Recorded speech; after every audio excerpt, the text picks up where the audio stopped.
Good afternoon and welcome to the Sydney Local Health District's Clinical Trials Showcase for 2022. I'm Bernie Hobbs and I'm rapt to be your MC for this afternoon. Clearly I was expecting a slightly longer video there, so apologies for my late entry to the stage. I'd like to start by acknowledging the Gadigal people of the Eora Nation, the traditional owners of the land, and to pay my respects to elders past and present. And I would also like to convey apologies from Dr. Teresa Anderson, the Chief Executive of Sydney Local Health District, who, as I'm sure many of you have already heard, is at home with COVID. All of us here, especially those of us who've recently been through COVID, wish you a speedy recovery. I'm sure you're watching from online from home, Teresa, not just because this event is your baby, but also by day 3 of COVID, you realise there is a limit to how much Netflix you can actually watch. So standing in for Teresa this afternoon is Kyle Harvey, the Executive Director of Operations at Sydney Local Health District. So we'll see Kyle a bit later.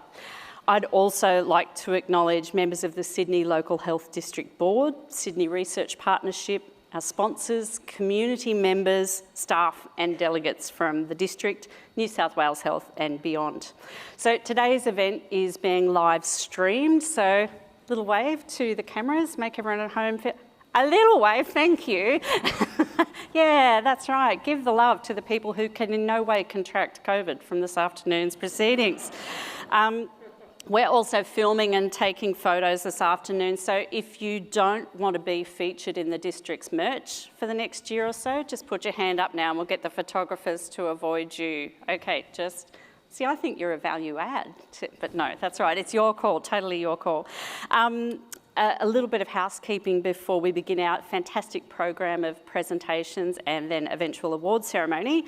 So bathrooms and exits, the bathrooms are all outside, basically where you came in across that ramp, go back out that way and turn right and all the bathrooms are there. Exits, in case of any emergency, you can clearly see them all lit up here. I'm one of 12 children, so I have a very highly honed survival instinct. So if you're in any doubt, just follow the white boots. They're built for running. This year's Clinical Trials Showcase is about highlighting Sydney Local Health District's unwavering focus on innovation and quality in clinical trials despite the challenges faced during the pandemic. Clinical trials are an essential tool in delivering patient and community benefit by accelerating the transfer of research outcomes into healthcare.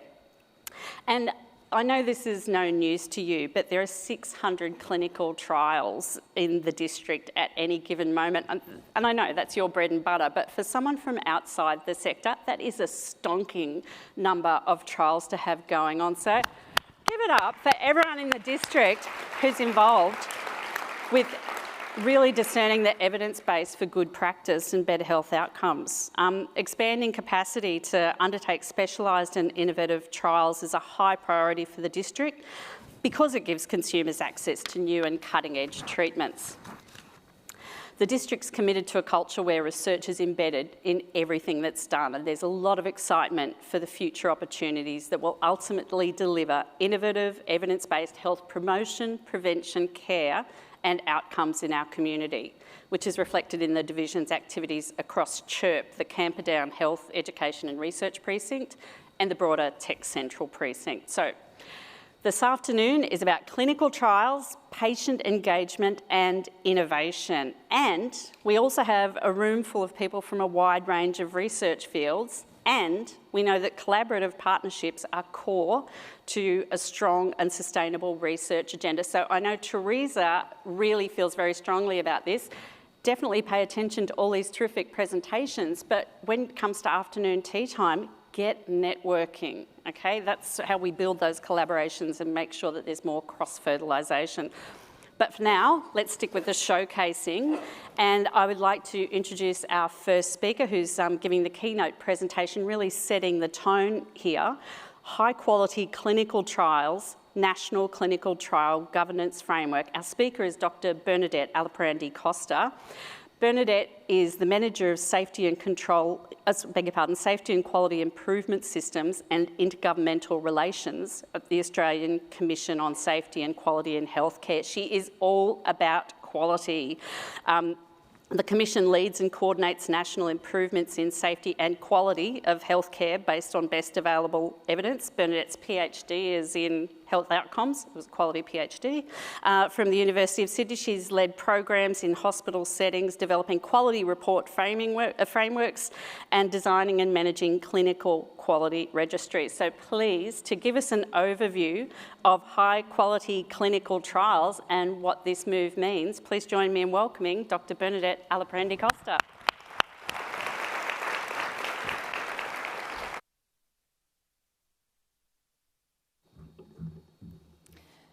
Thank you. So I always begin with this slide on the role and function of the Commission for those of you who may not know. We were established in 2006 and our functions are provided in the National Health Reform Act of 2011. We have a key role working on behalf of the Commonwealth and all jurisdictions. We are a Commonwealth corporate entity, so joint funded by both, to deliver and develop national quality standards and national accreditation schemes for health service organisations. We also have a key role in delivering national consultations on issues of concern for the Commonwealth and the jurisdictions, so really working on their behalf. The cornerstone of the work that we've been undertaking since 2018 with the jurisdictions, so they are representatives of all health departments via a group called the Clinical Trial Project Reference Group, is the development of the National Clinical Trials Governance Framework. It was underpinned by evidence that national approaches to governance of clinical trial services made countries that those who had them far more competitive in the clinical trial environment. We undertook a mapping exercise of all the legislation and regulation relating to clinical trials, and then we made that available on our website. But it has underpinned the development of the standard that we have developed. We then drafted the governance framework because it was very clear to us that while many clinicians working in hospitals are employed by hospitals that are accredited to the standards, very few clinicians and trial coordinators, trial investigators had any awareness of the National Safety and Quality Health Service standards. So we undertook a national consultation, going jurisdiction by jurisdiction at a time when you could, and proposed the actions that we would be including in the governance framework for implementation. We then refined those actions, so only a subset of the actions in Standards 1 and 2 will apply to clinical trial services, and we undertook a national pilot across 33 health service organisations. Many of you may know that there are 8 standards in the National Safety and Quality Health Service Standards. The first 2 of those comprise the National Clinical Trials Governance Framework. So there are a subset of actions under governance, leadership and culture, patient safety and quality improvement systems, clinical performance and effectiveness, a safe environment for the delivery of care, and partnering with consumers. And all jurisdictions have now agreed to implement the governance framework under the National Safety and Quality Health Service Standards, and that they will be accessible under the Australian Health Service Safety and Quality Assessment Scheme. So what that means is that it's considered an embedded approach. It's not standalone, it isn't optional. All jurisdictions have agreed that this should be core business for health service organisations. So the purpose of it is to embed clinical trial service provision into existing clinical and corporate governance systems. All health services are accredited to the standards. We know that the systems are in place, but it's now bringing clinical trial services into those existing mechanisms. The opportunities for the organisation and for all of you is that you will have a key role in implementing the governance framework. The definition of governance in the framework is not siloed to the role and function of a particular office, like the research office or the quality office. There are roles and functions provided in the governance framework for everyone: nurses, doctors, trial participants, HR, finance, legal, clinical and non-clinical managers, and importantly, the executive, who bear the responsibility for implementing the framework. Because we know that change that is implemented quickly is often not implemented well, We use the pilot to validate a maturity scale. So that is, for the first 3 years of implementation, hospitals will be assessed against this maturity scale. They won't be assessed as having met or not met the standards.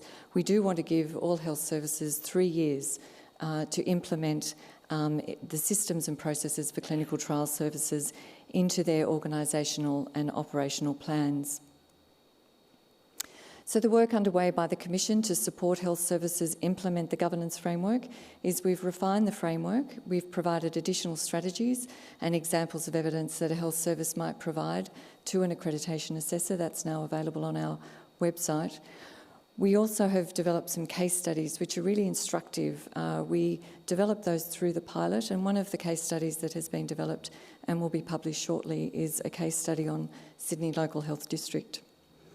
We're undertaking further work internally to finalise the functions of the scheme itself, including developing an accreditation assessor training module and then registering those accrediting agencies that are currently contracted to health service organisations to enable them to accredit trial services.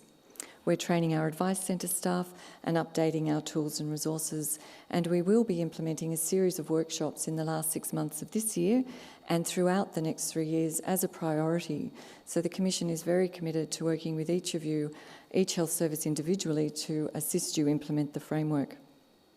So this is the maturity scale. Health services will be assessed as either having initial processes in place, so that is they're thinking about how they can align those existing systems and processes with their clinical trial services.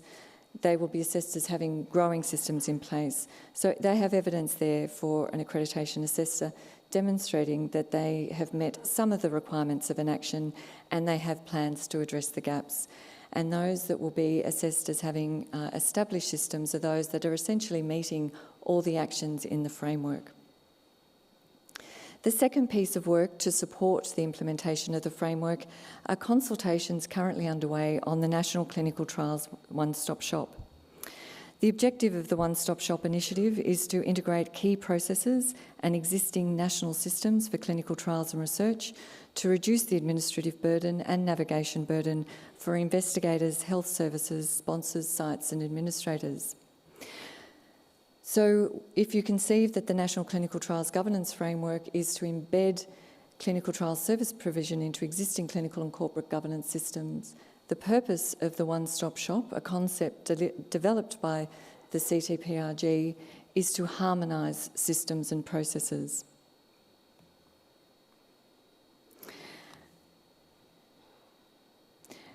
In undertaking these consultations on behalf of the jurisdictions, we really needed to test what the core components of the platform would look like. We did do a review of the international evidence, and we also embarked upon a consultation process that involved more than 55 workshops. We were able to map all the existing jurisdictional approval systems and some international systems where the specifications were available. We also then undertook to understand what were the issues that the sector faced in terms of submitting approvals, timely approvals, and those administrative burdens. We drafted user case scenarios, and we've also developed some draft functional and non-functional requirements for what that national platform might look like. And we've developed a proof of concept to demonstrate that many of the issues associated with those existing systems, which are generally built using a monolithic system architecture, can be addressed using a different type of architecture, a modular architecture called microservices or domain architecture. This type of system architecture is easy to change, it isn't costly to change. As the changing requirements of the sector evolve, the system can also evolve. So we will be taking this proof of concept back to the sector to test through the second phase of consultation. So the proof of concept enables all the sector to review how we can demonstrate that we can deliver the 4 key components of the platform. We can demonstrate that it's possible to generate a number of user profiles, so not just for researchers but also for health service organisations and for subgroups with particular interests in particular clinical fields. We can demonstrate that it is possible to deliver a single ethics approval and concurrent site-specific assessment workflow. and that we can also enable the workflow for the TGA and the Office of the Gene Technology Regulator. We've demonstrated that it is possible to address through a national system inbuilt notifications and system communication. So this is so an applicant can communicate with the Ethics Secretariat or a triage team, that members of the reviewing committee can communicate between themselves as they're reviewing an application, and that there are user dashboards built into the system. So phase 2 consultations will be much more focused than the first. We will be testing what we've heard through the first phase of consultations, and they will be critical to building on and refining those functional and non-functional requirements, which we will be putting back to the CTPRG at the end of June of this year for a report to be developed for consideration of all governments on the approach to implementation. Before I move through to the third piece of work, there is a key objective of the one-stop shop, and that is to really deliver these 4 key components. And what we have heard from the sector on the platform gathered to date is universal support for the 4 key components. It is unusual when you're undertaking consultations to receive such uniform support. You usually do hear varying views on particular components of the platform, but we would have to say that what we've heard to date is universal support for the platform. A platform that provides all components of a national cross-governance approvals platform with governance arrangements by all jurisdictions. A platform that would provide an embedded next-generation World Health Organisation Australian National Clinical Trials Registry with automated registration to facilitate best practice access to trials for patients and strategic capability for governments and stakeholders. We've also heard support for a national platform that would incorporate national clinical trials research systems such as the approval processes for the TGA and the Office of the Gene Technology Regulator, that embeds the National Clinical Trials Governance Framework and the accreditation obligations with automated data and reporting. We've also heard universal support for a comprehensive and sophisticated research management, monitoring, safety and compliance functionality for various users, including but not limited to safety and adverse event reporting. Stakeholders have agreed that the platform should be fit for purpose for all jurisdictions, for the conduct of all categories of research, that permits users to enter data once and for those data and information to be used multiple times. So the third piece of work underway that has just commenced is a piece of work to develop a national quality standard and accreditation scheme for ethics committees. This is in recognition of the variation in the review process and the approval process, which has been linked to the delays in ethical approvals across Australia. So that despite a very effective scheme, the National Mutual Acceptance Scheme being in place, the quality standard intends to reassure the community of the acceptability and the efficiency and the effectiveness of the review process, so that potentially one review will be acceptable across Australia. So that advisory group has just been convened. It is being led by Dr. Conor Brophy, who is also the chair of the University of Technology Ethics Committee, and we have eminent experts now engaged in reviewing the terms of reference so we can move forward with that work. The final piece of work that we have been undertaking concurrent with the consultations on the National One-Stop Shop is to finalise the core elements of the SSA. So the SSA is the process that hospitals undertake as a risk assessment to determine whether or not they have the capability to conduct a piece of research on their premises. It is seen widely as the most thorniest issue, the biggest barrier to timely conduct of research and timely start-up of research in this country. So we undertook, it was an expedited consultation throughout February and March of this year, again with nominated experts by the CTPRG, and then more broadly with research officers across the country and other stakeholders, including industry, following that, to finalise the core elements of the SSA for further testing through this second phase of consultation. Those core elements are now available on the Commission's website, and we do invite you all to go to the website sign up and register for the second phase of consultations and provide written feedback on the core elements of the SSA. So you can see here from the Commonwealth and the jurisdictional perspective that there are a number of key initiatives being implemented to embed clinical trials, harmonise systems and process, and improve the transparency and visibility and acceptability of research across Australia, and thereby ensuring that we are actually able to provide better access to clinical trials for patients and the community more broadly, and access to those innovative treatments. I might pause there.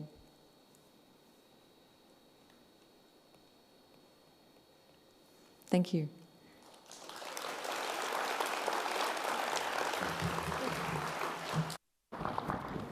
Wow. Thank you so much, Bernadette. That was a terrific overview of the framework and what's expected and being experienced in the trials to date. I think it's a really clear message for everyone in the sector to see what's coming and what benefits there will be for consistent work across the nation to hopefully make everything tick one box over here and it's read that way wherever you are. We're now going to hear about the actual lived experience and the lessons learned from someone who took part in the trial. Professor Warwick Britton is the Research Director for Sydney Local Health District. Before he took on that role, he was also a clinical immunologist at the RPA for about 30 years.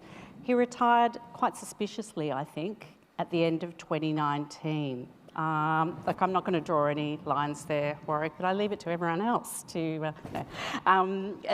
Since having just this single role, just this 5-day-a-week job as Research Director, also being Head of Tuberculosis Research Program and NHMRC Centre of Research Excellence in TB Control at the Centenary Institute, Warwick has supervised the district's participation in this trial and has, in particular, the RPA's experience. So you're going to share with us now what the RPA's on-the-ground experience was in taking part in the trial. So join me in welcoming Professor Warwick Britton. I have to admit, actually, in November 2019, the 6th to the 8th, I was actually in Wuhan. At the time for over 5 years. It's good to stop speaking. No, and enjoyed our time in Wuhan with collaborators in tuberculosis research, but it was in no way responsible for other things that happened in Wuhan at the time. Okay, so I have this opportunity to actually talk about the nuts and bolts of what happens going through this process. So Bernadette, I'm very pleased you're here, and we know we've discussed this with you already. But I think it is quite important to understand the process and to understand both the benefits of the process and the changes that will be necessary to include within clinical trial development and implementation so that this can proceed. Now we move the slide forward by one, which I'm sure I'm meant to be able to do here. That's right. So as Bernadette indicated to us, COAG endorsed the governance framework for clinical trials in November 2019, not from Wuhan, and then proceeded to set up a process for undertaking a pilot study. And I think it is critical when introducing such major change, it's an essential step to go through this pilot phase. And Dr. Anderson nominated us and Prince Alfred to be part of that pilot study. And I think that has actually been a very helpful process because it's led us to understand what is necessary and also to understand the longer term significance. So as you can see, we were one of the 14 sites around Australia to do this. And the process worked through, so from about October 2020 until March 21, we participated in this process. Now, this is looking at the clinical governance around clinical trials and consumer involvement. And as we were shown, this involves Standard 1 and Standard 2. And across that, there were 27 different actions which we were asked to respond to.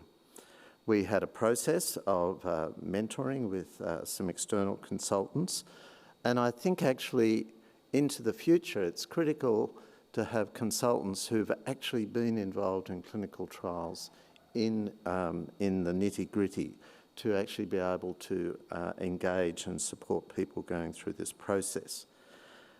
We were then fortunate that Dr. Anderson supported a person, Genevieve Watts, with experience in quality control reporting to assist us in the preparation of our responses. And I think that points to the fact that in the future, there will need to be an interaction within the research component, the clinical trial component, and the quality systems component within the facility or the district.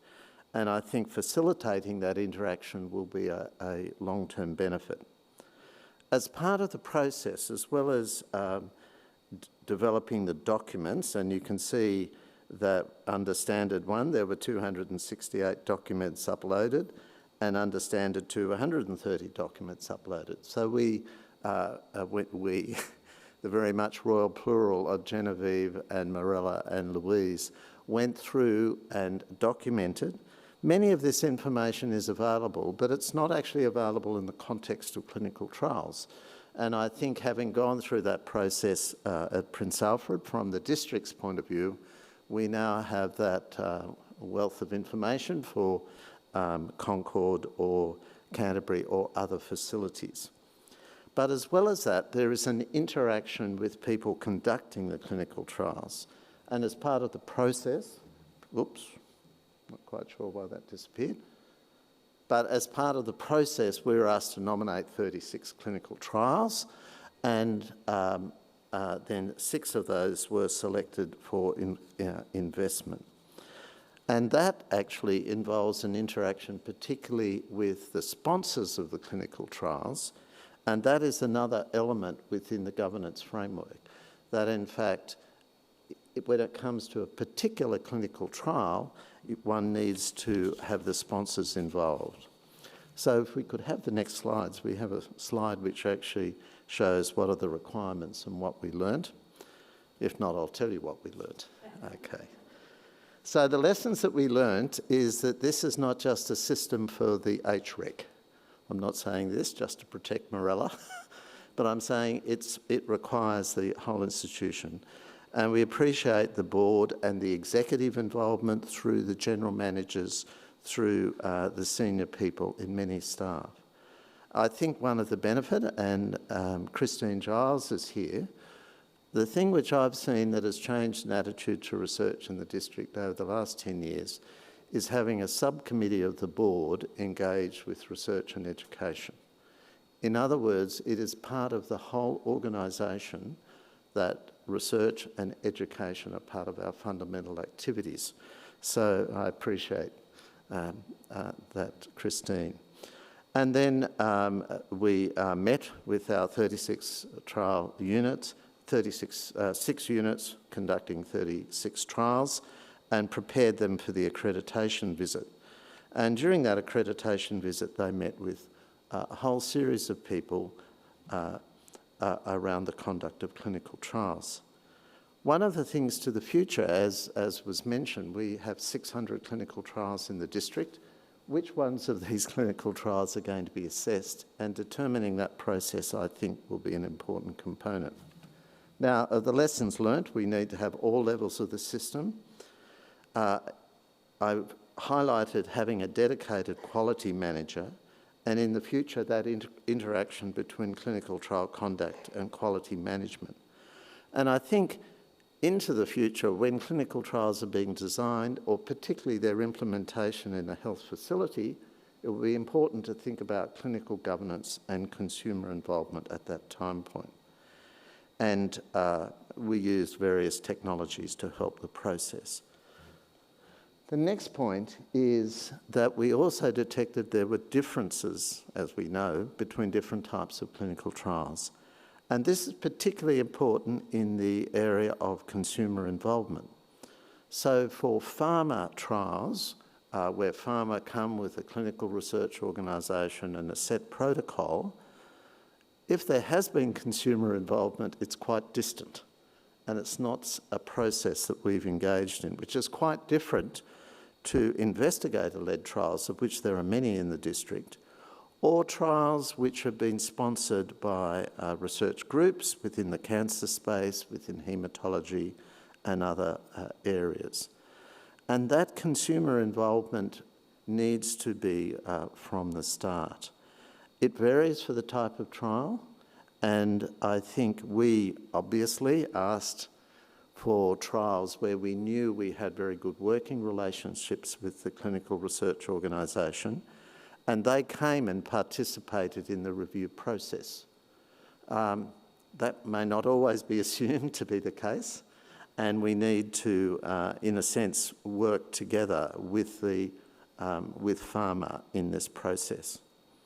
Finally, I'll just make a point about Aboriginal and Torres Strait Islander involvement in clinical trials. We're fortunate in the district to have an Aboriginal Health Committee chaired by George Long, and we met with them and discussed this point. But it is recognised to report Aboriginality within the reports of clinical trials. The clinical trial has to be approved by the NHMRC, Aboriginal Health HREC. That's a time-consuming process, and most pharma will not engage in that. So that, I think, is a bit of a systematic problem in Australia when we seek in every way possible to improve health in Aboriginal and Torres Strait Island community, involvement in clinical trials and understanding how to maximise that in a way requires detailed consultation. And we do have structures in the district to do that, but I think that will be a necessary process in the future. So today we're going to learn more about consumer and community involvement in clinical trials. This is a major feature now, both at the NHMRC and within New South Wales Health. And the implications of this, of partnering with consumers, is to involve them from the start, to involve them both within the clinical governance process, which we were able to do in the district, and to examine the different style and type of clinical trials. And this builds to the fact that our clinical trial participants, as should all our patients, are partners in their own care. And understanding the value of that, communicating it, and actually making it real, not just there to tick a box, but to actually say, yes, we've had genuine involvement in that process. So thank you very much. I'm sorry the slides were a bit intermittent, but I'm very happy to answer any questions. Thank you very much. Thanks, Warwick. Thanks, Warwick. I'm sure you didn't inject a virus into the system or anything to make the slides play up. I'm sure it's all fine. No, that was terrific, and I really appreciate how you led us into our next presentation on consumer involvement and just gave that really clear nuts and bolts picture of what it's like to actually be going through this process as a hospital. Our next speaker is Anne McKenzie, and Anne's going to connect online from Perth.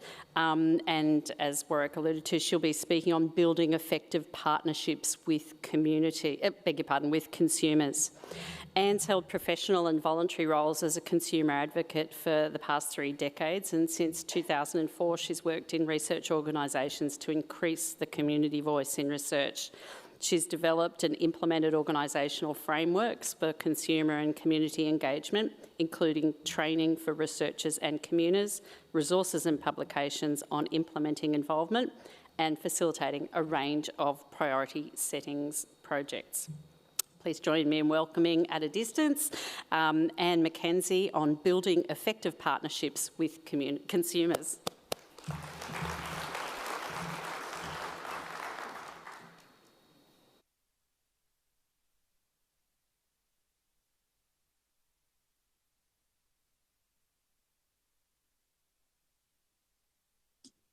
I'm always muted on everything I do, so apologies for that.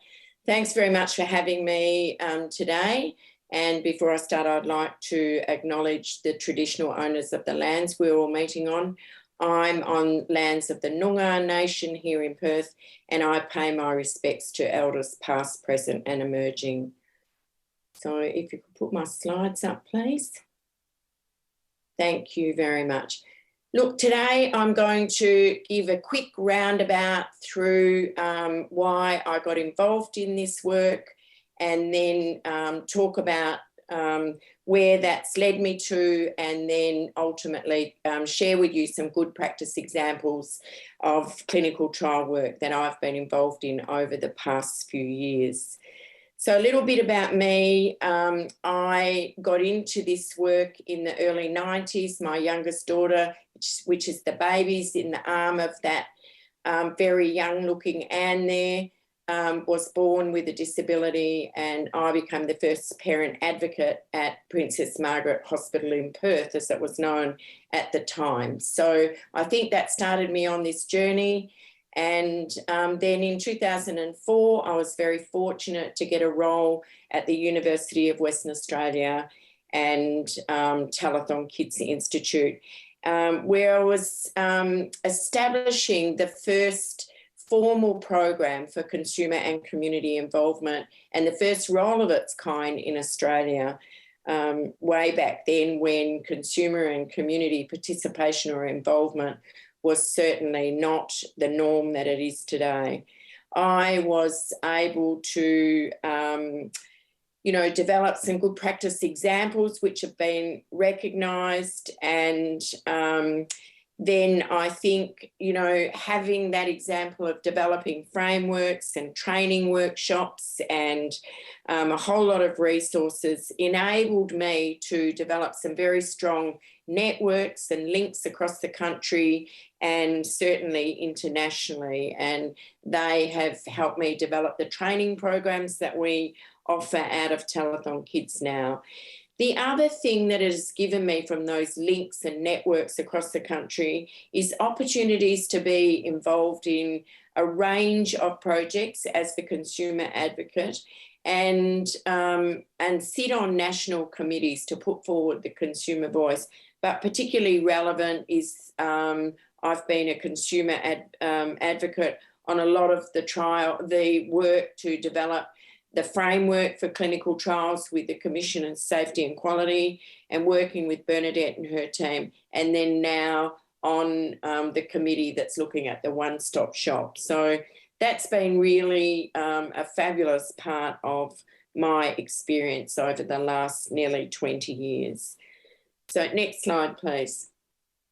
At Telethon Kids, as I said, I worked there from 2004 until 2021, and now I'm still consulting there, delivering training.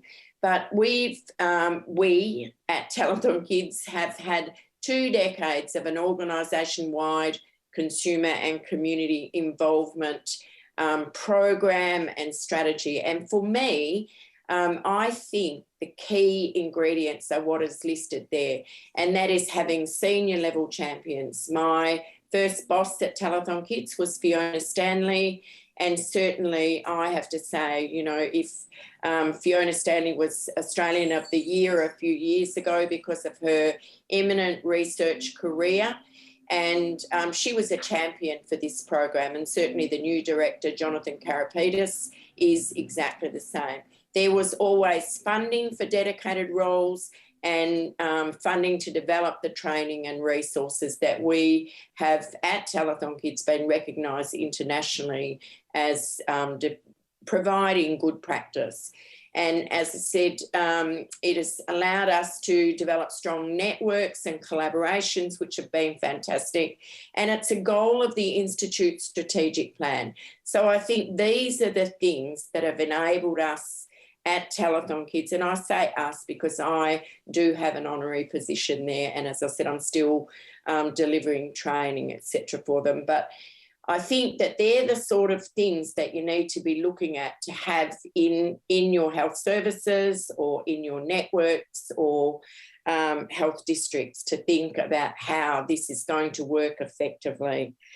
So I'd just now like to share some good practice examples. Some are from Perth and some of them are national trials. So the first one I want to talk about is the neuromuscular disorders. And this is particularly talking about muscular dystrophy, WA, work that was done with researchers at Telethon Kids. And we held a community conversation to hear about a new trial that was being developed. And parents said, this is going to be really hard for us to get our sons, particularly, to the hospital to take part in this sleep study, which was part of the trial. Is there any way that you can move this from the hospital setting to the home? And so I'm really pleased to say that they were flexible to be able to do this and take that feedback. And as you can see a comment there, it will be hard yakka, but we'll get better treatment as a result of this. So we're really pleased to participate. And now this particular group has a very active community reference group, and they provide advice on study documents, links to consumers and community members, priorities for research and advocacy, and disseminating the results of research. So all of those things are really important. Next slide, please. This is a different trial again. This is the STOP trial, and that's see, treat and prevent scabies in Aboriginal communities, and it's being undertaken in remote communities in the Kimberley region of WA. And there was 2 years of community consultation before this trial actually started. And one of the great things that they did was develop a consent process suitable for the community that they were researching, conducting the research with. And that was a flip chart for consent so that people knew what they were signing up to. As I said, they did 2 years. They had Aboriginal research assistants undertake the research. And when they started signing up, you know, in the first few months, they had 700 participants. And the research assistants are also helping to conduct it by doing the healthy skin checks and collecting of data. And so that's a really good example of how you can work with Aboriginal communities. So next slide, please. I was really excited with all of these examples that I was able to find of clinical trials. And this is Preterm Birth, a research area where they're doing a trial on inhaled corticosteroid interventions. And again, this is part of a long-term research area. And they have, you know, fabulous engagement. The research advisory group are helping to develop applications and study documents, etc., and strategies with the team for recruitment, because they're not only looking at, you know, new babies, but they're also looking at adolescents as well. And they're undertaking a priorities for future research project later in the year. Next one, thanks. Now, this is a national study. The BCF is being led by Tom Snelling out of the University of Sydney. And this is an adaptive platform trial that's being done in 8 sites across Australia. And they're looking about flare-ups for people with cystic fibrosis and how to better manage them. And they have got 3 national community advisory groups of one of young people, one of older people that have cystic fibrosis, and then another one of parents, partners, and carers of people with cystic fibrosis. And they have been extremely active. And, you know, I'm particularly proud of this. I have been investigator on this trial, and one of the great things that they have done is employ a consumer advisor 1 day a week to actually advise on all aspects of it. And again, they looked at e-consent, and this was happening prior to COVID, but you know, it was some good practice examples that could be used in other trials, you know, about adapting e-consent for that trial. So that's been a really great thing. And then finally, I'd just like to, my last good practice example on the next slide, please, is, oh no, sorry, I forgot about that one. This is just some different ways of doing it. If you could go to the next slide, please. Is we thought with some of these groups that were conducting trials like the Diabetes Centre and Clinic Kids, which undertakes autism research, we would run some events, and this is called the Come and Have a Cuppa events. And we invite, in partnership with the researchers that are conducting trials, we invite members of the community who are involved in that research area to come and have a cuppa and meet the researchers. And this has been a really great way of connecting the community with the researchers. They can talk about projects that are happening, projects that are coming up. They can recruit participants to trials, and in the Diabetes Centre Come and Have a Cuppa event, certainly they sign people up to trials left, right and centre, because people don't always know the fabulous things that you're doing. So the Connect, Come and Have a Cuppa events has been a very successful way of connecting the two groups together. And then finally, I just want to finish off by sharing on the next couple of slides about my involvement with ACTA. I have the privilege of being a board member of ACTA as the Consumer Director, and many of you will know about the ACTA toolkit, and there's some of the activities that I've worked with Nick Strait, who has now moved on, and the ACTA team to develop over the past few years. And then the next slide, thank you. I just want to very quickly tell you about a community advisory group set up in March 2020. And this was a national group, and it was set up as a result of concerns that myself and other consumer advocates around the country had about rapid research being undertaken for COVID without any community involvement, and particularly using public funds. So I talked to some researchers, I talked to people overseas in the UK where they too were experiencing exactly the same thing in the rush to get things undertaken, which I fully understand. There was no involvement happening at the beginning. So we did what we don't normally do, and that was tap people on the shoulder to be involved. And these were senior consumer advocates and reps and people from across Australia to join us. And within a week, we had 22 of the 24 people we invited signed up.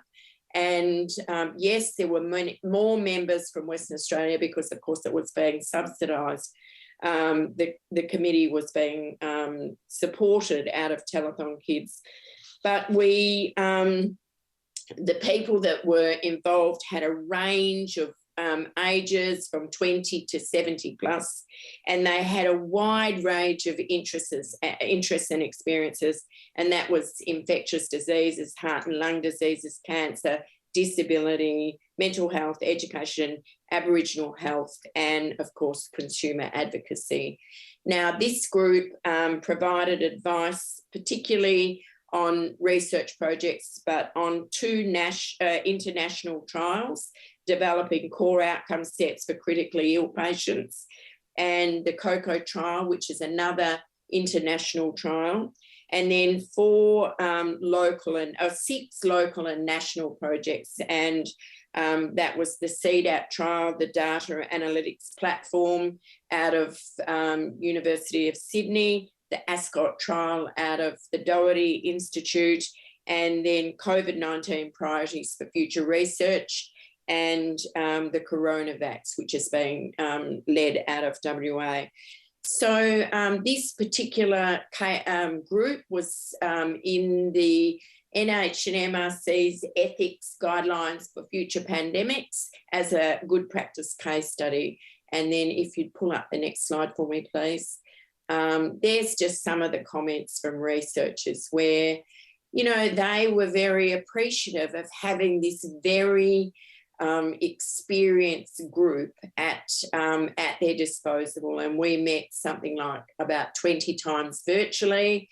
5 different time zones around the country sometimes made it difficult, but everybody was really, really committed to, you know, to contribute to research that, you know, they saw as being vitally important. So just to finish off, to say thank you. If you could pull up my last slide, thanks. There are my daughters in 2019, looking a bit different. We all look a bit different to what it was then. And it's been a privilege and a fabulous journey for over 3 decades to share my experiences and to contribute to this area of research. So thank you very much for having me.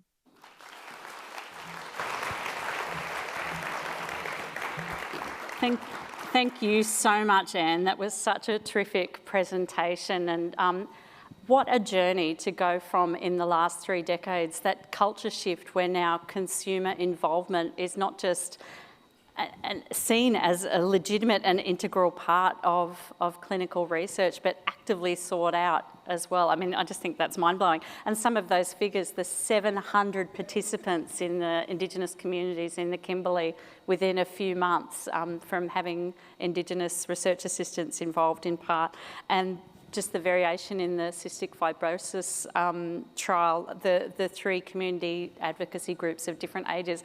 I mean, that is a huge cultural change. So congratulations again to Anne and everyone who's been working in that sector and working with consumer groups from the research sector. Our 4th presentation this afternoon is a diametric shift away from the nuts and bolts of partnerships with consumerism and national frameworks to looking at the sector, the clinical trials sector, and advancing innovative healthcare and powering economic growth. So Dr. Duncan Mckinnis is the Director of Stakeholder Engagement for New South Wales and the ACT with MTP Connect. He's got extensive experience in scientific research, development, commercialisation and external engagement, and before joining MTP Connect in January 2020, he was who knew what we were in for then? He was Business Development Manager for the Faculty of Medicine and Health at the University of Sydney. So please join me in welcoming Duncan Mckinnis for advancing innovative healthcare and powering economic growth. Thank you.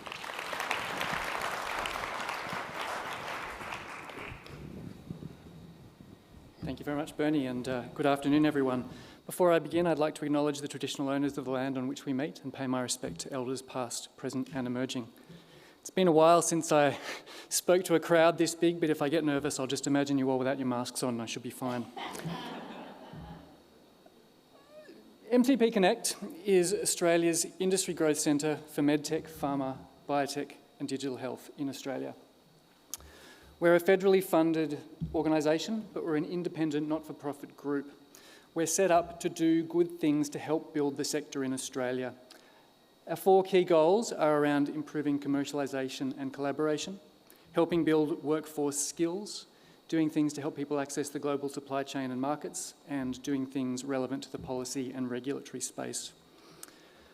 As Director for Stakeholder Engagement for New South Wales and ACT, I deal with government, industry, academia, and of course clinicians. And essentially our role is just to do good things for the sector. It's an incredibly privileged role to have. For those of you who are familiar with MTP Connect, often the first question is, what's the situation with the growth centres?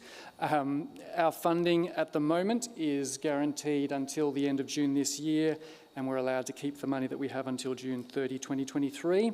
However, Ed Husic, the new Minister for Industry, has announced before the election that if Labor won, they would continue funding the growth centres. So that's a nice position for me because it sounds like I might have a job beyond June 30 next year. As well as the work that we do with our Federal Department of Industry funding. We also administer about $180 million worth of MRFF funding across these 5 programs. So I won't talk too much about the first 2, the BMTH and BTB. The READY program is a very busy program. We do a lot of work there, and I'm going to speak a bit more about how that relates to the clinical trials sector later in this speech. I would also like to mention the Targeted Translation Research Accelerator, however. A $47 million program, money essentially split in 2. The first has gone to setting up 2 new virtual research centres, one focused on cardiovascular disease, led by Professor Clara Chow out of the University of Sydney and the Westmead precinct, and the second, a research group focused on translation of research related to diabetes. The other half of that funding from that program is being used to support commercialisation and translation of interventions relevant to cardiovascular disease and diabetes, and that's drugs, devices, digital health and behavioural interventions. In the first round of that, we funded 2 separate projects relevant to this audience, the first being Associate Professor Steve Wise with Martin Ng and Professor Sean Jackson on a separate project. MTP Connect's got a number of strategic goals for the sector, and one of those has always been building clinical trials in Australia. There are 2 main reasons for that. First, obviously, is the considerable benefit to patients in getting access to new treatments, innovative treatments early. And the second is around the economic benefit of clinical trials in Australia. A lot of these activities happened before I joined MTP Connect, and so I feel comfortable saying that I think that MTP Connect has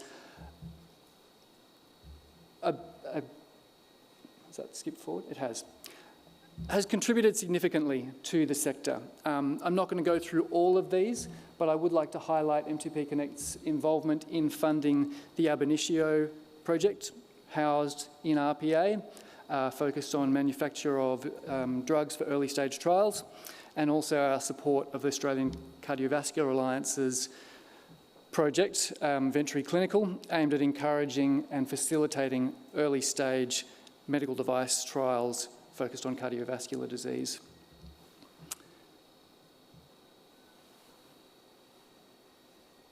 The impact of Australia's clinical trials sector on the economy is significant. In 2017, we put out a report that did the initial work of understanding what that was. In last year, we released the update to that report and had a look to see where differences had been made and where there was still room to improve things. And the numbers relating to the impact on the economy of our trial sector are pretty amazing. In 2019, more than approximately $1.4 billion was spent running trials in the country across both industry and non-industry funded trials. The sector supports about 8,000 jobs. In 2019, about 95,000 patients took part in clinical trials. And in 2019, before the pandemic, 1,880 trials were begun in 2019. Our share of the global industry-sponsored trials is about 5%, and between 2015 and 2019, that stayed about the same. Now, that might seem like a bad outcome, but of the 15 countries that we looked at in our 2017 report, 10 of those went down. Countries like Japan and Poland saw that number go up. Apologies about forgetting to move that slide forward. The impact of trials, of course, is not just on the health and the economic impact that it has on the country. There are a number of various methods of working out the multiplier effect. We haven't tried to put a specific number on what that multiplier effect might be in terms of the impact on the economy from trials. We do know that numbers up as high as 6-fold have been used. And so if you think about the 1.4 billion times 6, it's about an $8 billion contribution to the economy. Now, the growth in our trials activity is largely driven by 5 drivers. medical experts and research staff of global standing, the quality of research and data accepted by regulatory bodies around the world, specialised and dedicated infrastructure to support clinical trials, a streamlined regulatory process, and as we've heard, working on improving that further, and the R&D tax incentive, making it attractive, particularly for industry, to run trials in the country. I want to digress here briefly to talk about a paper that was published in Nature in February this year, and the reason for that will become clear. So this gentleman is Doug Olsen. He was the second patient treated as part of the CAR-T trial back in 2010. He took part in the trial after the failure of numerous other treatments for his cancer, and the paper that was published in February this year was a 10-year follow-up on some of the people who'd taken part in that trial. The reason to highlight this here, and this is the report that was in The Guardian earlier this year, is that 10 years after taking part in that trial, Doug Olsen is completely cancer-free and essentially considered cured of cancer. So I highlight this because it's just such a fantastic example of the impact that trials can have. Now I'm going to skip relatively quickly over some of these graphs, but just highlight some things that I think are really relevant. The breakdown of industry-sponsored trials versus non-industry, and that includes trials funded by organisations such as government, universities and individuals, is about 1/3 industry, 2/3 non-industry. We can quite easily work out that of that 1.4 billion, approximately 80% can be attributed to industry-sponsored trials. Now, what we can't easily do is put a number on the impact, but I think it's an interesting number to understand anyway. By phase, between 2015 and 2019, we saw a growth, particularly in phase 1 trials. I think the interesting thing to note from this slide is the relatively small growth in the number of device trials, and I think that could be something that we can concentrate on in the coming years as in terms of improving that number. I don't think it'll come as a surprise to anyone to see that globally and across Australia, oncology is the primary therapeutic area where industry-sponsored trials are happening. I think it is interesting, however, that reductions between 2015 and 2019 were seen in infectious disease and cardiovascular trials, both of which fell globally, but fell higher in Australia. Now, of course, I'll note that this is up to 2019, so infectious disease trials post-2019 probably up significantly, but I think it'll be important to better understand this, whether it's an ongoing trend or just a fluctuation from period to period, whether it is reflective of a worsening competitive position that we're in. In terms of where we're at in 2022, we recently released the update to our sector competitiveness plan and looked at the total number of trials up into 2021. So this data shows that despite the blip in 2020, where trials fell, we're continuing to grow the number of trials that are happening in Australia at a rate of about 5% per annum. There are a number of constraints on that growth, and if we want to continue to grow the impact that trials have on both patients and the economy, these are the things that we need to deal with. The major impediments are around site governance and approval processes, and we've just heard a significant talk about how that is being improved. Australia's small population size relevant to other markets such as the UK, US, particularly Eastern Europe and Asia, creates a high barrier to patient recruitment levels. In order to be globally competitive, we need to address that. And the final thing that's an issue is workforce capacity gaps. Noted in 2017, and these have become a more significant impediment as the time goes on.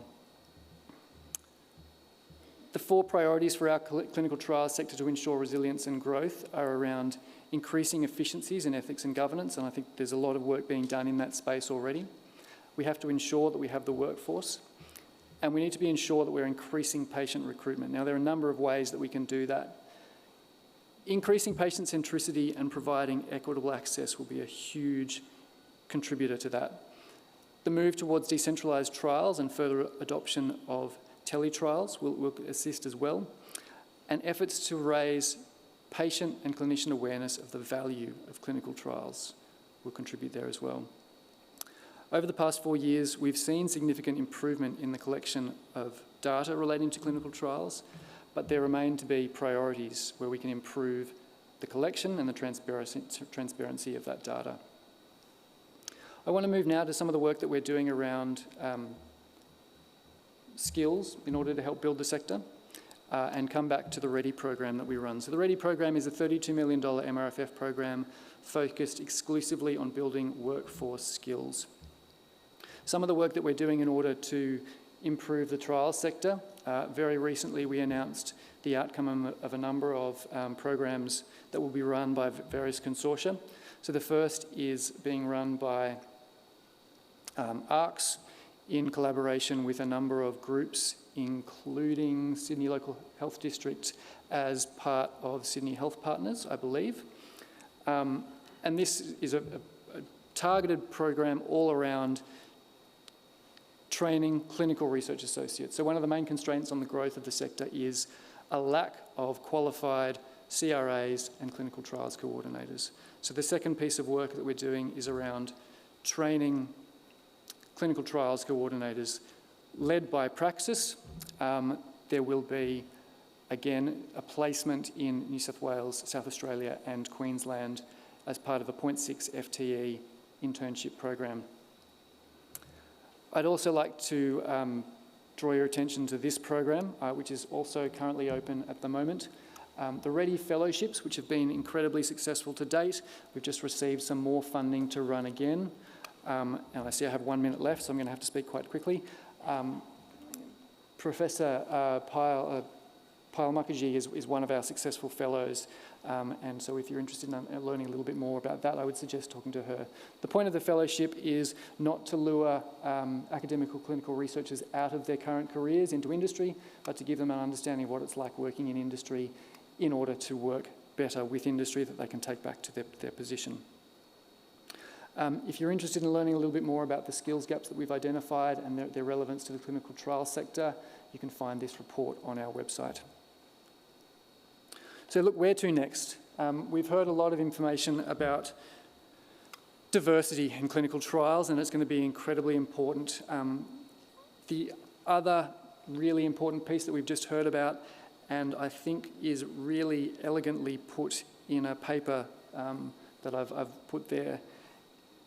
The authors say consumer engagement has certainly increased over the last few years, but they say that consumer involvement is considered best practice in Australia, but it's not standard practice. And I think that's a really nice way of putting it. Finally, I want to touch briefly on technology in trials, which is a short phrase that covers a lot of things. But I wanted to sort of draw your attention to this particular program out of the US. This group it is a consortium that's a collaboration between the Digital Medicine Society and a number of big pharma companies active in Alzheimer's. They're aiming to select and develop the most effective tech-enabled biomarkers built on data collected from wearable services, devices or tests that they can be used in understanding the progression of Alzheimer's. The work that they've done to date has found that there's more than 302 different measures, including 70 different measures of physical activity, more than 50 different measures of sleep. The purpose of the project is to identify metrics that can be used consistently and internationally, specifically for Alzheimer's. Increasingly, I think this is the kind of work that's really going to need to be done to make sure that the changes that have come out of COVID and our increased acceptability of remote monitoring actually provide clinically relevant information. So finally, I'd like to thank you very much for the opportunity to speak. If you're interested in the work that MTP Connect is doing, please follow us on LinkedIn and Twitter and subscribe to our podcast. Thanks all. Thank you.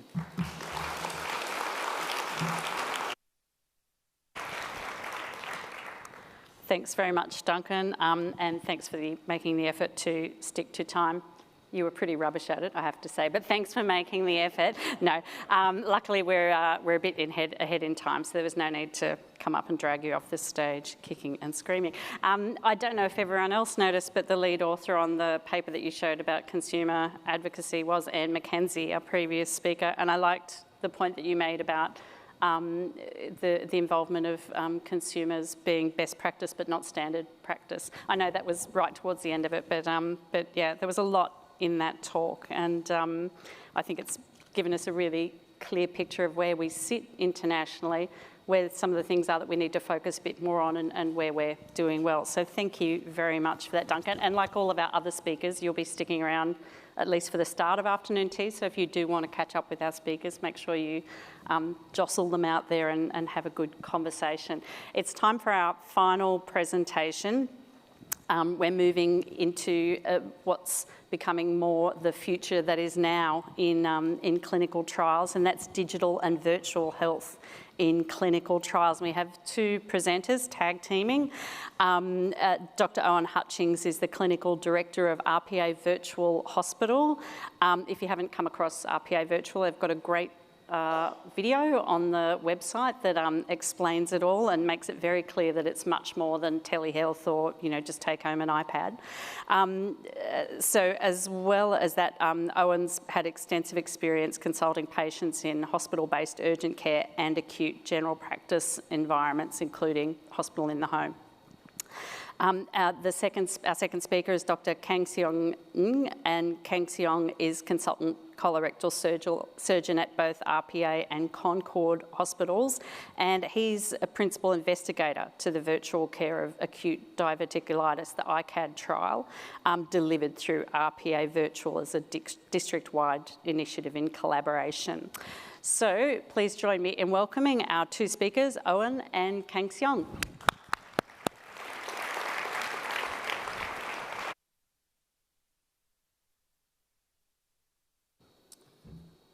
Thank you very much, everyone. I'd also like to express my welcome to the traditional owners of this land and recognise elders past, present and those amongst us today.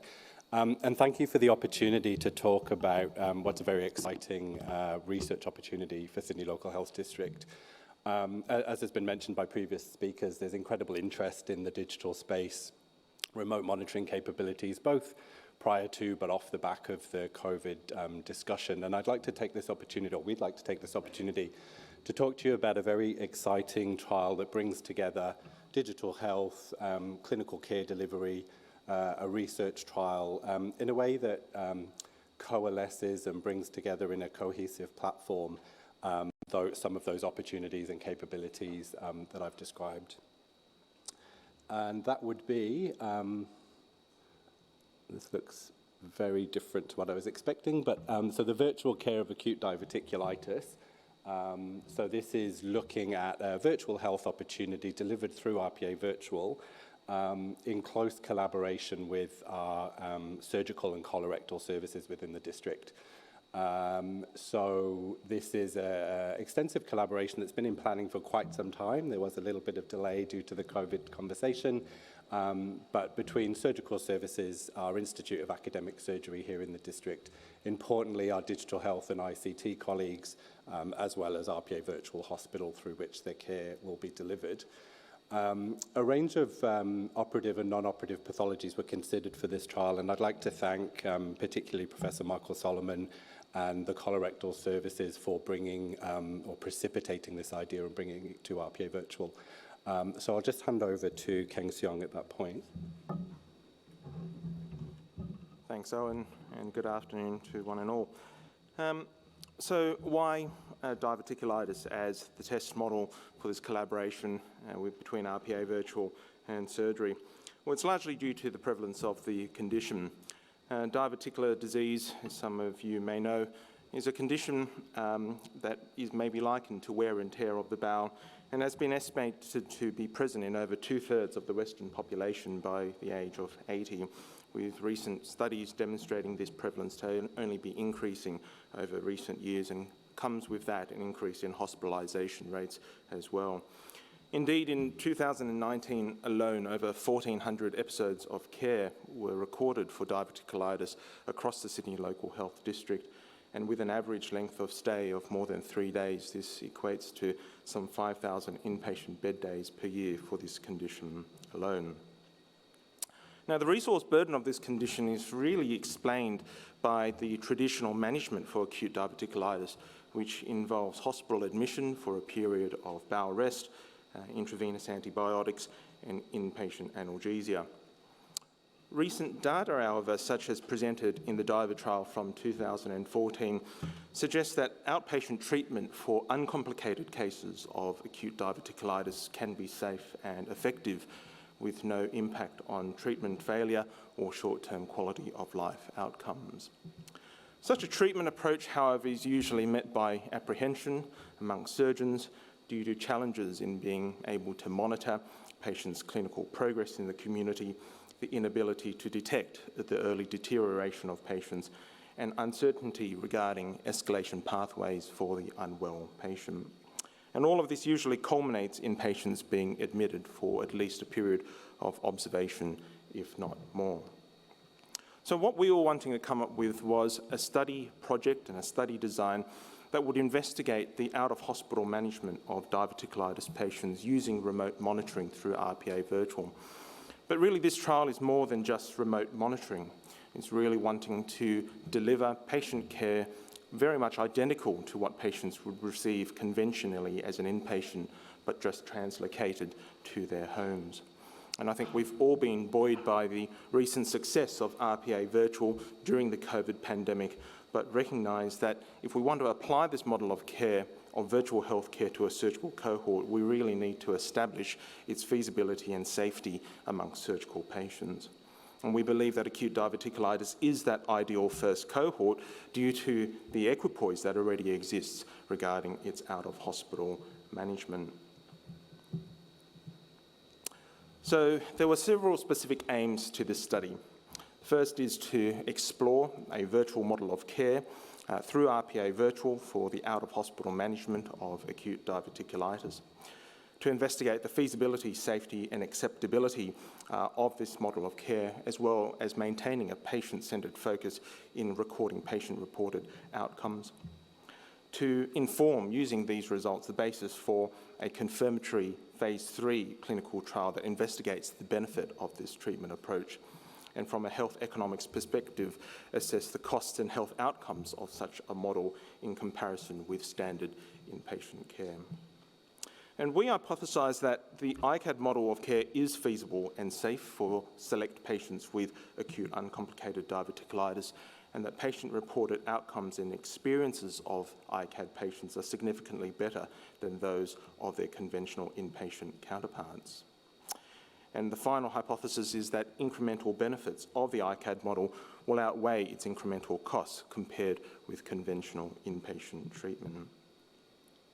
So what we've come up with is a study design based on a prospective multi-centre phase 1/2 clinical trial. During phase 1, 10 patients will be recruited exclusively to the ICAD pathway as a feasibility study, whilst in phase 2, 40 patients will be randomised on a one-to-one basis to either ICAD treatment or conventional inpatient care. And we've really designed this as a district-wide initiative across RPA, Concord and Canterbury hospitals, which we envisage will run over a period of about 24 months, beginning hopefully in the middle of July this year. The study population really are those patients referred from the emergency department with CT-proven acute uncomplicated diverticulitis, and the following slides describe the study schema. So patients will still be reviewed in emergency by the on-call surgical registrar, but the first question to really answer is whether it would be suitable for patients to be managed along the ICAD pathway. And we've pragmatically determined that patients may be suitable for the ICAD pathway if it's clinically appropriate and safe for them to be managed in the community, with exclusion criteria as listed here really focusing on issues of potential sepsis or immunosuppression. As a second-tier assessment, patients will still be discussed with the on-call surgical team fellow or surgeon. In those patients not determined suitable for the ICAD pathway, they'll be admitted under conventional treatment pathways to the hospital, but monitored for future suitability for recruitment to virtual healthcare.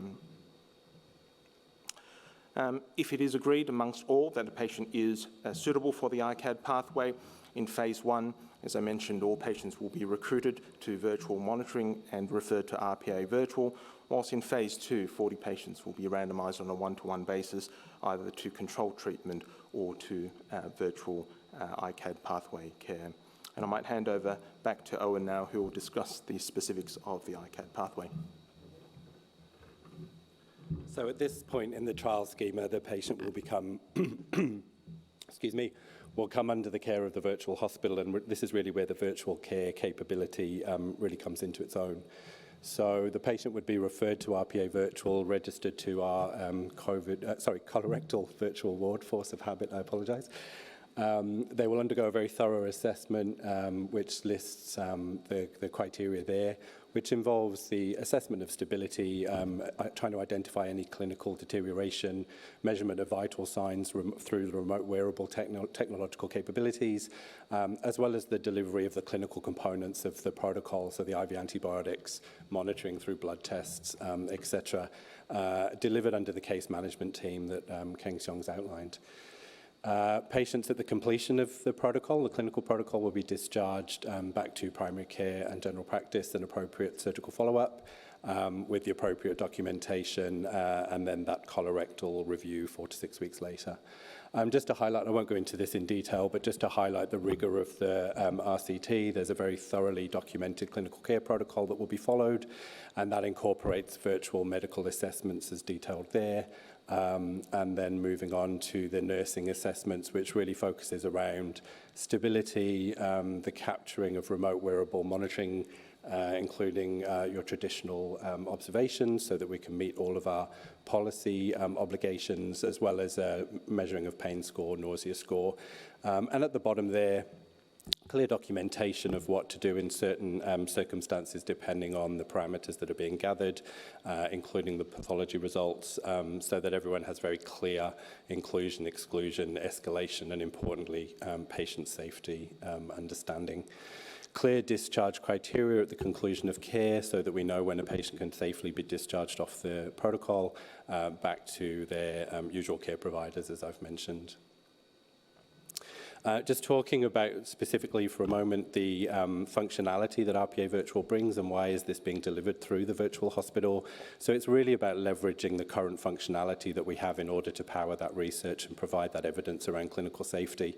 So we have hospital level virtual care structure to provide patients to patient care to people in their homes, the remote monitoring capability for clinical deterioration with those clear escalation pathways.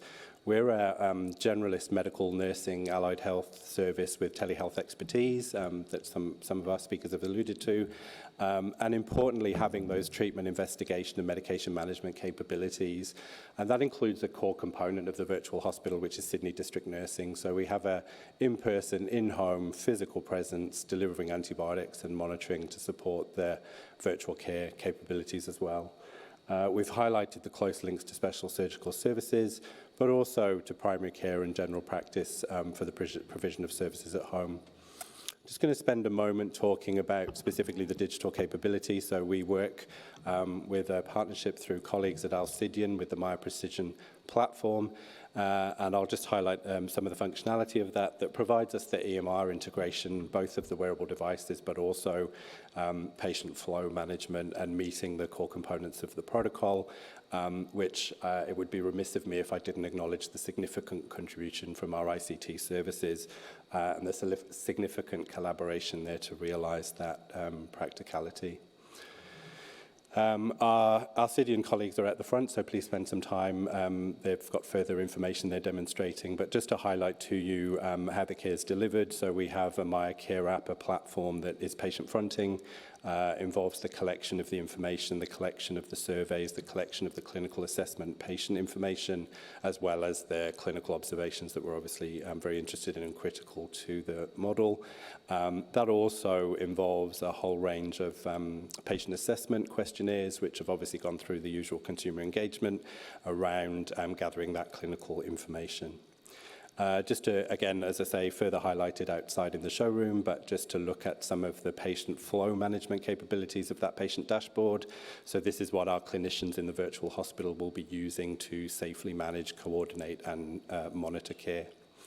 And that then incorporates the remote monitoring observations critical to us as clinicians, which then seamlessly integrates into the EMR. And I'll just hand back to Kheng-Seong. So there are a few study endpoints that we'll be measuring as part of the trial. The primary endpoints really focus on safety and feasibility of this management approach. Safety reflected by the overall 30-day complication rate, but we'll also be measuring things like time taken for eligible patient recruitment, as well as treatment retention based upon the proportion of patients who cross over. And these latter measurements really tell us about the feasibility of recruiting patients to this model of care. But we'll also be measuring things like 30-day hospital readmission rates, 60-day complication rates, and their corresponding mortality rates, which hopefully will be as close to, if not zero. And maintaining the patient-centred focus of the trial, we really are interested in the patient-reported outcomes and experiences of patients that are recruited through this model of care. And health economics assessment will be performed by determining the cost-effectiveness of this ICAD treatment.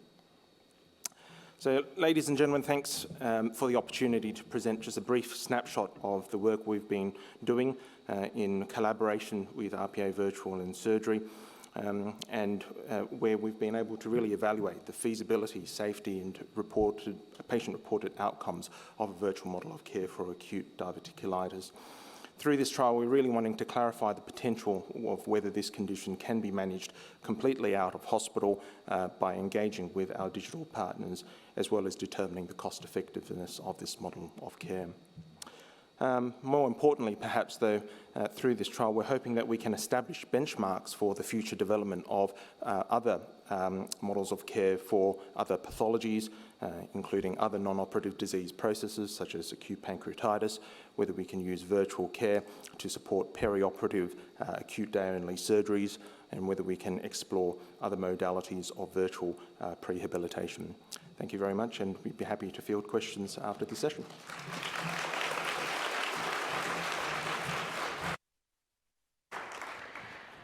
Thanks very much, Owen and Kheng-Seong. And what a couple of cool customers, you know, a surgeon and an acute care physician who can just stand here while the IT falls apart, the banner drops off the stage. Nothing phases those two. So I predict you'll have zero trouble with the trial, which I think begins next month. Is that right? Yeah, and we hope to see you back here in a couple of years presenting results from the trial. I did also like the mention of the consumer group who were involved in it. Did you have to, was the framework being trialled at the governance framework being trialled at the hospital, did that have any impact on your development of the trial, or was that all managed by Warwick's team? Retrospectively, we aligned. I think that's one of the boxes that's going to get a lot of ticks in compliance audits down the track. Thank you again. That brings to a close our 5 presentations. So will you just join me in thanking once again each of our presenters. It's been a terrific picture across the sector. And it's now time to present some awards, the Excellence in Clinical Trials Awards. So I'd like to invite 2 people to the stage to present those awards. Kyle Harvey, who is here standing or taking on the role of Teresa Anderson. So please join me in welcoming Kyle, and also Christine Giles, the Deputy Chair and Head Research and Education at CTEC for the district. So thank you. Don't just hide there. You're going to have a much bigger role, and we're going to have some photos. So I predict you should be front and centre, and you'll be handed the trophy, the certificates, and maybe novelty checks, I don't know. The first prize is the award I should say, is the Clinical Trial of the Year award, and that's been established to recognise and celebrate the outstanding achievements of the district's staff members who advance clinical practice and save or improve the lives of patients through district investigator-driven clinical trials. And as well as celebration and acknowledgement, the award comes with a fairly nice $10,000 prize. So let's give it up for the award. And I am delighted to announce that the winner of the award, the Clinical Trial of the Year award, is Dr. Lauren Troy for the Cold Ice study. Congratulations, Lauren. The Cold Ice study was a world-first multi-centre Australian study with international collaborators. The study compared a new technique for diagnosing lung disease, the cryobiopsy, to the standard surgical lung biopsy. All participants in the study underwent both forms of biopsy, and a group of expert pathologists analysed each one to determine the accuracy of the new technique. You are doing such a great job holding that pose while the camera gets ready. And don't worry, I'm not going to make you give an acceptance speech. Don't worry, there'll be no speeches, okay? So everybody, no, okay. The study was published in Lancet Respiratory Medicine in September 2019, and it showed that the cryobiopsy had good diagnostic accuracy with a high level of agreement with the surgical biopsy. So these important results have already influenced clinical practice around the world with inclusion of findings in international guidelines. And we look forward to hearing how you spend those 10 Gs, Lauren. So don't be shy in coming forward with what your plans are. Congratulations. Thank you very much. Obviously, check in the mail. Our second award is the Excellence in Clinical Trial Support Award, and this award was established to recognise and celebrate the outstanding achievements of staff supporting clinical trial activity in the district. And the award carries also a prize of $2,000 for furthering research training, and I am delighted to announce that the winner is Ms. Romana Cacelli. Romana, congratulations. Right, I will read Romana's entire bio because she's seated at the far end of the hall. Romana's headed up the RPA Pharmacy Investigational Drug Unit team for about 8 years. Her team of 4 pharmacists and a pharmacy technician work extremely hard to facilitate all the trials across the RPA campus, along with supporting some of the smaller hospitals that may have little to no experience in running trials. There are currently more than 260 industry-sponsored and investigator-led clinical trials active through her department. That's about $8 a trial that you're getting as the award. So well done you. The unit's responsible for ensuring each and every trial is GCP compliant, GMP compliant, logistically feasible, control and complies with all legislation and various policies. Romana, congratulations. And do we need one more photo, or we're good?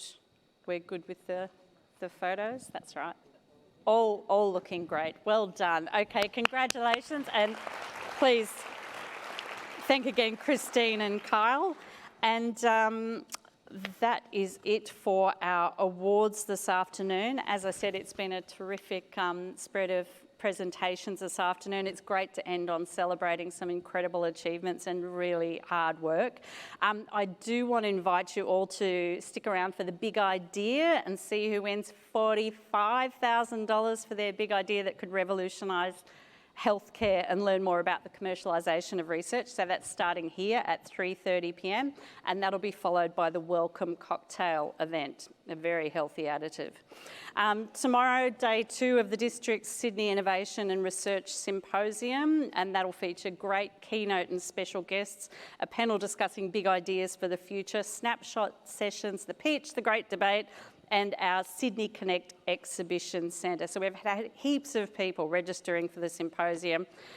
It's going to be another great, exciting Innovation Week program. So again, please thank all of our presenters and people who are up on stage assisting and handing out trophies this afternoon. And do enjoy afternoon tea. We are actually running a bit ahead of time. Sorry, I'm just such a gun MC. I just cracked that whip. So afternoon tea may not be ready, but please get going on the networking and make sure you hit up our presenters with any and all of your questions. Thanks very much, and we'll see you here at 3:30. Thank you.